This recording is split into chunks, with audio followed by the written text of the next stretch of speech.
ایک خوبی یا اس کی ایک نیچر ہے، وہ نیچر یہ ہے کہ وہ ایک جگہ ٹک کے نہیں بیٹھتا۔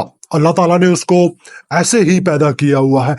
مثلاً آپ کا جو دل ہے وہ دھڑکتا ہے، تو دھڑکنا جو ہے وہ دل کی زندگی ہے۔ ایسے ہی سوچنا، جو دماغ سوچتا ہے وہ سوچنا ہی دماغ کی زندگی ہے۔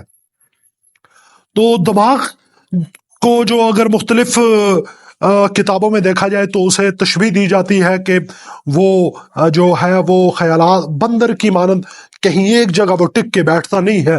جس طرح کہ بندر کی ایک نیچر ہے، کیا نیچر ہے؟ بندر کی یہ نیچر ہے کہ بندر ٹک کے نہیں بیٹھتا، کہیں درخت پہ اس نے چھلانگ لگائی، کبھی اس شاخ پہ کبھی اس شاخ پہ، تو کرتے کرتے وہ کہیں ٹک کے نہیں بیٹھتا۔ سیم جو انسان کا دماغ ہے اس کے ساتھ بھی یہ ایک فطری امر ہے، یہ کوئی بیماری نہیں ہے، فطری امر ہے کہ وہ ایک جگہ پہ ٹک کے نہیں رہتا۔ دوسری جو انسانی دماغ کی نیچر ہے وہ ہے نقل کرنا۔ بندر بھی نقل کرتا ہے۔